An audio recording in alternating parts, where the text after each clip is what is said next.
सुप्रभात बच्चों। कल हमने अध्याय नंबर 1 का शब्दार्थ किया था, शुद्ध उच्चारण किए थे, मौखिक प्रश्न कर लिए थे।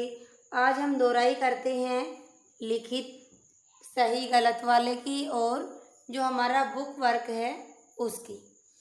तो इसमें देखिए, लिखित में पहला प्रश्न है, कवि धरती को क्या बनाने को कह रहा है। कवि धरती को क्या बनाने को कह रहा है? क्या बना रहा है? नरक, स्वर्ग, दोनों सही। क्या बनाना चाहता है भाई? हमारा ऑप्शन सेकंड वाला बिल्कुल सही है, स्वर्ग बनाना चाहता है। अगला प्रश्न है हमारा, बच्चे निर्दिष्ट लक्ष्य तक पहुंचने के लिए क्या मांग रहे हैं? पग मांग रहे हैं, पर मांग रहे हैं, दोनों सही हैं। सही उत्तर क्या होगा हमारा? कि दोनों सही है। अगला है हमारा प्रश्न नंबर 3।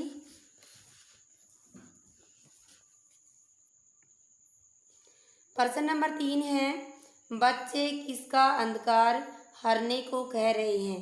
हृदय का, रात का या गांव का? तो सही उत्तर क्या होगा हमारा? हृदय का। प्रश्न नंबर 4 है, कवि ने अपने आप को क्या बताया है? व्यापारी, नन्हा सा पथिक, बड़ा आदमी? तो सही उत्तर क्या होगा हमारा? जो सेकंड नंबर पे है ये नन्हा सा पथिक।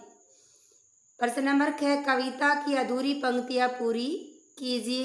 आपने पहले भी बुक में भर रखा होगा, लेकिन फिर भी एक बार दोहराई कर लेते हैं। मैं नन्हा सा पथिक विश्व के पथ पर चलना सीख रहा हूँ। मैं नन्हा सा विहग विश्व के नभ में उड़ना सीख रहा हूँ। पहुँच सकूँ निर्दिष्ट लक्ष्य तक, मुझको ऐसे पग दो पर दो। प्रश्न नंबर 6 है, सही या गलत का निशान लगाइए। आप इन लाइनों को पढ़ेंगे, इस वाक्य को पढ़ेंगे पूरे को, और फिर इसमें से पता चलेगा अगर आपने ईमानदारी से सही से कविता में ध्यान से पढ़ा होगा कविता को। तो विहग शब्द का अर्थ है पक्षी। क्या होगा भाई? सही। अगला है, बच्चे पृथ्वी को स्वर्ग बनाना चाहते हैं। चाहते हैं नहीं चाहते? चाहते हैं, बिल्कुल सही। बच्चे संसार का अंधकार दूर करने को कह रहे हैं। हाँ, बिल्कुल सही है, कह रहे हैं भाई। तम शब्द का अर्थ प्रकाश है, तो ये क्या होगा? गलत। क्यों होगा गलत? क्योंकि तम का मतलब तो अंधकार होता है, अंधेरा होता है। प्रश्न नंबर 6, ये सारे प्रश्न और इनके उत्तर अपनी फेयर नोटबुक में आपने लिख रखे हैं, वो आप रफ नोटबुक में लिखकर याद करेंगे। अगला प्रश्न है हमारा शब्दबोध। निम्नलिखित प्रश्नों के समान अर्थ वाले शब्द लिखे। शब्दों के कि जो शब्द हैं इसके समान, इसके मतलब बराबर, एक जैसे अर्थ देने वाले शब्द लिखने हैं हमें।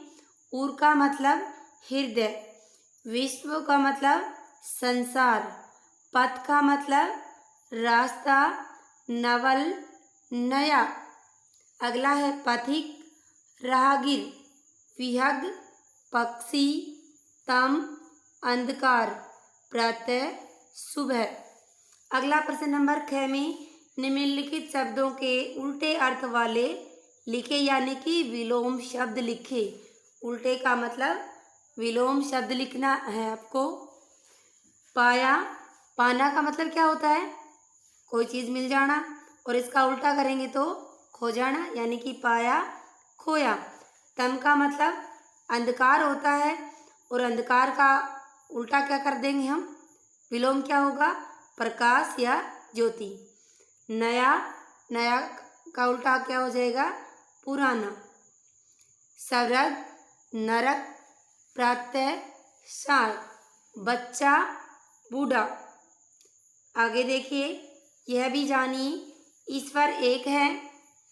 हम सब अपने धर्म के अनुसार ईश्वर को अलग अलग रूपों में पूजते हैं। बिल्कुल, सभी अपने धर्म के अनुसार अलग अलग स्थानों पर पूजा करते हैं, कोई मंदिर में, कोई मस्जिद में, कोई गुरुद्वारे में, कोई कहीं। भगवान एक ही है लेकिन उसके रूप अलग अलग हैं। तो कोई कृष्ण की पूजा करते हैं, तो कोई राम की, कोई साईं की, यानी कि अलग अलग नाम से भगवान एक ही है, एक ही भगवान को याद करते हैं। अगला प्रश्न हमारा, सोच कर बताइए, यदि भगवान आपकी मनोकामनाएं पूरी कर दें तो आप देश तथा समाज की सेवा कैसे करेंगे? तो ये आप अपनी रफ नोटबुक में अपने विचार लिखेंगे, ना कि मम्मी पापा से पूछ कर नोटबुक भर देंगे। ये जब भी आपकी नोटबुक चेक करूँगी तो आप उसके अंदर से लास्ट के पेज पर, नोटबुक तो चलो पूरी कर ली होगी आपने, फिर भी रफ नोटबुक में एक बार लिखकर वो पेज पेस्ट करना है। फिर नोटबुक में क्या क्या लिखकर, सोचकर बताइए, ये वाला लिखकर कि यदि भगवान आपकी सारी इच्छाएं मनोकामनाएं पूरी कर दें तो आप देश तथा समाज की सेवा किस प्रकार से करेंगे। ठीक है, तो आशा करती हूँ आपको ये पहला अध्याय अच्छे से समझ में आ गया होगा, और जिन बच्चों ने पहले नहीं पढ़ा वो अब भी अपनी तैयारी करेंगे तो आगे बढ़ सकते हैं। धन्यवाद।